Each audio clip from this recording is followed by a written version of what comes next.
विहंगम चाल का मतलब होता है पक्षी की तरह सीधे डायरेक्ट उड़ जाना और अपने धाम पहुंच जाना। इसको विहंगम चाल का, विहंग का मतलब होता है पक्षी। यानी अब मुझे ऐसा गुरु मिला है जो मुझे सीधे उस शब्द गुरु तक पहुंचा दे, बीच में कोई रुकावट ना हो। रुकावट क्या है? परमात्मा तक पहुंचने में, इसको समझ लो। सबसे बड़ी रुकावटें क्या है? ये हमारी काया के अंदर जो चक्र है, मूल चक्र, स्वाद चक्र, नाभि चक्र, हृदय चक्र, कंठ चक्र, आज्ञा चक्र, ये सब रुकावटें हैं। जब सदगुरु मिलेगा तो इन चक्रों में तुम्हें जाना ही नहीं पड़ेगा, बाईपास। जैसे तुम्हें किसी शहर में जाना ही नहीं है तो सरकार ने क्या बना दिया है? बाईपास। तुम शहर में जाओगे ही नहीं। इसी प्रकार कबीर साहब कह रहे हैं कि जब तुम्हें विहंगम चाल मिल जाएगी तो तुम इस शहर को बाईपास कर दोगे। कौन सा शहर है वो पता है? वो कौन सी नगरी है जिसको बाईपास करना है? ये काया रूपी नगरी है, ये काया रूपी काल नगरी है। अगर किसी गुरु ने तुम्हें इस काया के अंदर घुसा दिया तो बेटा जन्म बर्बाद हो जाएगा। इस काल नगरी में बड़े बड़े ऋषि मुनि घुसे, बड़े बड़े देवी देवता घुसे, बड़े बड़े सिद्ध औलिया घुसे, लेकिन कोई निकल नहीं पाया। क्यों? क्योंकि ये काल और माया की नगरी है, ये काया। इस काया में अगर तुम्हें किसी गुरु ने अंतर्मुख कर दिया तो समझ लो कि तुम्हारा जन्म बर्बाद हो जाएगा, कोई बचाने वाला नहीं है तुम्हें। क्यों? क्योंकि इस काया के अंदर इतना प्रकाश, इतना नूर है, इतने लोक हैं, इतनी माया की वस्तुएं हैं कि तुम इसको लांग नहीं सकते, नहीं लांग सकते। जैसे किसी खरगोश के सामने तुम एकदम 1000 वाट का बल्ब जला दो, वो बेचारा वहीं रुक जाएगा, वो आगे जा ही नहीं सकता, वो वहीं जाम हो जाएगा। इसी प्रकार काल भगवान ने माया को क्या हुक्म दे रखा है कि जब भी ये भक्ति करे जीव, इस काया के अंदर लेके जाना है इसको। अंधकार में, आंखें बंद करो, देखो अंधकार है ना? सब आंखें बंद करोगे क्या दिखेगा? अंधकार। अब इस माया को क्या हुक्म दे रखा है काल भगवान ने कि इस अंधकार में देखते देखते देखते देखते इतना प्रकाश पैदा कर दो कि ये जीव इसी काया में संतुष्ट हो जाए कि मैंने तो इतना प्रकाश देख लिया, इतना नूर देख लिया, मुझे परमात्मा मिल गया। फंस गया बेचारा, फंस गया, फंस गया काल के जाल में। ये प्रकाश ही माया जाल है। जो इस प्रकाश में फंस गया वो जन्मों जन्मों तक नहीं निकल सकता। इसीलिए कबीर साहब ने क्या बोला? संतों जो दिखे सो माया, संतों जो दिखे सो माया। चाहे तुम्हें अंधकार दिखाई दे रहा है, माया है। चाहे तुम्हें प्रकाश दिखाई दे रहा है, माया है। चाहे उस प्रकाश में तुम्हें गुरु का रूप दिखाई दे रहा है, माया है। क्योंकि जो भी तुम्हें दिखाई दे रहा है माया है। देखना दिखाना तो कुछ है ही नहीं। तो करना क्या है? क्या करना है? आत्मज्ञान प्राप्त करना है। आत्मज्ञान यानी मुझे खुद का ज्ञान प्राप्त हो जाए। कबीर साहब कह रहे हैं, जल में मीन प्यासी मोहे देखत आवे हासी, आत्म ज्ञान बिना नर भटके, कभी काबा कभी काशी। क्यों? काबा और काशी तो भगवान का घर बताया जाता है। मुसलमानों के लिए काबा भगवान का, अल्लाह का घर है, हिंदुओं के लिए काशी। लेकिन साहिब कह रहे हैं कि भटक रहे हैं वो लोग जो काबा की तरफ दौड़ रहे हैं, काशी की तरफ दौड़ रहे हैं। क्यों? क्योंकि काबा और काशी दिखने में आते हैं। संतो जो दिखे सो माया। जो भी तुम्हें कुछ दिख रहा है तो समझ लो माया दिख रही है। और उसको देख कौन रहा है? वो कौन है जिसको ये माया दिखा रही है? कभी अंधकार, कभी प्रकाश, कभी सतलोक, कभी अलग लोक, कभी अगम लोक, कभी अनामी लोक। ये देख कौन रहा है? इस देखने वाले को जानना है कि ये दृष्टा कौन बना बैठा है। दृश्य को सत्य मान बैठा है।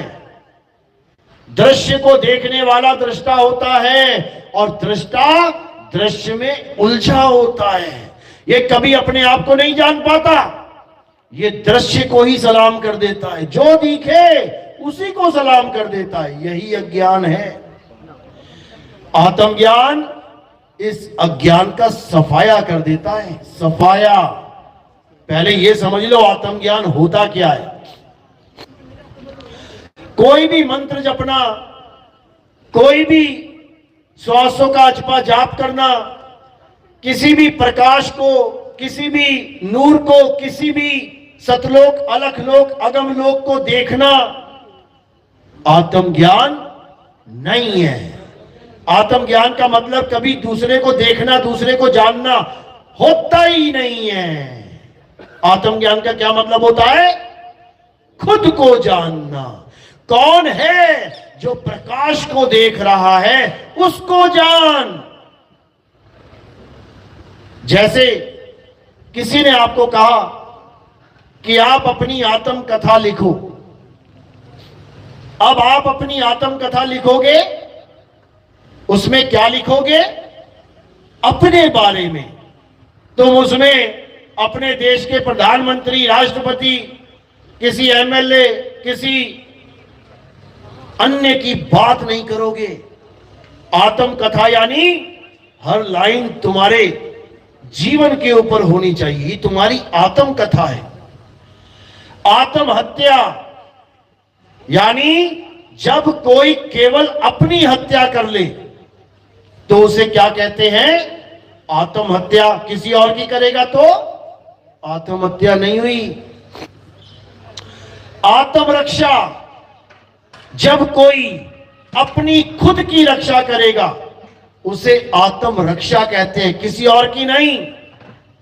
आत्मनिर्भर, जब कोई 100% अपने ऊपर निर्भर हो जाएगा, किसी और पे नहीं, तब उसको आत्मनिर्भर कहेंगे। आत्म कल्याण, जब कोई अपनी आत्मा का कल्याण कर ले, अपना कल्याण कर ले, तब उसे आत्म कल्याण कहते हैं। यानी आत्म शब्द जुड़ते ही दिखाई देने वाली, सुनाई देने वाली ये दुनियादारी से तुम्हें हटके अपने साथ जुड़ना होता है। आत्म शब्द जहां लग गया, इसीलिए आत्मा बोला जाता है। आत्मा, आत्मा यानी आत्म यानी खुद में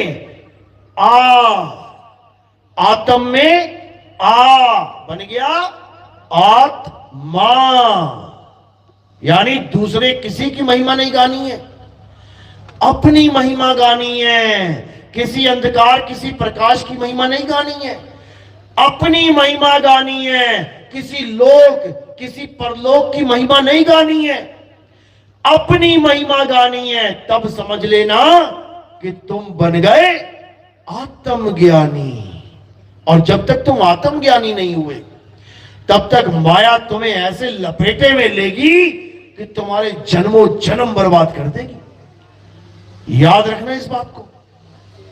तो कबीर साहब क्या कह रहे हैं? संतो जो दिखे सो माया। अगर तुम्हें अपने अलावा, खुद के अलावा किसी और वस्तु से जोड़ने वाला गुरु मिल गया तो समझ लो कि तुम्हें आत्मज्ञानी गुरु नहीं मिला। अब आत्मज्ञानी नहीं मिला तो क्या होगा? 84 की टिकट कटेगी, क्योंकि आत्मज्ञानी गुरु ही सच्चा गुरु होता है, और आत्मज्ञानी गुरु ना हो तो झूठा गुरु होता है।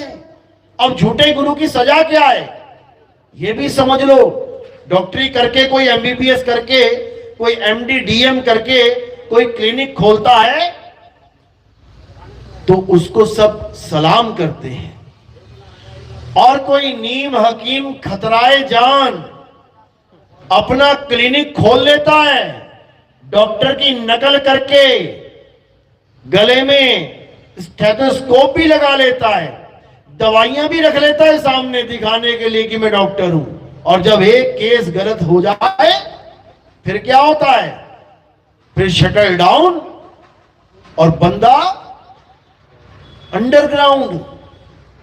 यही होता है, डॉक्टर अंडरग्राउंड। अब पुलिस ढूंढ रही है उसे। अभी तक डॉक्टर डॉक्टर कहला रहा था, गरीब आदमी आ रहे थे जिनको पता भी नहीं था कि डिग्री देखनी पड़ती है डॉक्टर की कि क्या कौन सी स्टडी करी है, सब उसको डॉक्टर साहब कह रहे थे, और वो फूला नहीं समा रहा था। लेकिन एक केस गलत हो गया, किसी की मौत हो गई गलत इंजेक्शन लगने से, अब भागा भागा फिर रहा है। इसी प्रकार सच्चा गुरु यानी आत्मज्ञानी और झूठा गुरु यानी दुनिया का ज्ञानी, दुनिया की चीजों का ज्ञानी, आत्मा को छोड़ के हर चीज का ज्ञानी, वो झूठा गुरु होता है। उसके लिए साहिब ने क्या बोला? अरे झूठा गुरु अजगर बना और 1,84 जाए, सारी संगत चींटी बनी, तोड़ तोड़ के खाए। साहिब समझा रहे हैं वाणियों में कि कोई गुरु अगर किसी जीव के पतन का कारण बन गया, उसकी वजह से अगर एक जीव भी माया के काल के जाल में फंस गया, तो मेरे भाई उसकी ऐसी 84 की टिकट कटेगी कि लहरा बदाना, वापसी जल्दी उसको इंसान जन्म नहीं दिया जाएगा। ऐसी ऐसी योनियां मिलेंगी और इतनी दर्दनाक मौतें मिलेंगी कि उसकी रूह कांप जाएगी। सारी संगत चींटी बनी। जो संगत जयकारे लगाती थी, महाराज जी की जय हो, महाराज जी की, चींटी बन गए सारे, और उस अजगर को तोड़ तोड़ के तड़पा तड़पा के मारेंगे। क्यों? था तो वो भी गुरु। क्यों मारेंगे? क्योंकि उस गुरु ने उसका अनमोल इंसानी जन्म बर्बाद कर दिया। कोई और जन्म बर्बाद करता ना तब चल जाता, कोई बात नहीं, 84 लाख है, कोई बात नहीं। लेकिन इंसान जन्म के साथ खिलवाड़, जो 84 लाख योनियों के बाद केवल एक बार मिलेगा, उसके साथ इतना बड़ा खिलवाड़, ये माफी के काबिल नहीं है मेरे भाई। और परमात्मा के दरबार में तो बिल्कुल नहीं है, बिल्कुल भी नहीं। इसीलिए कबीर साहब ने बहुत अच्छे से समझाया, अरे पानी पियो छान के और गुरु करो जान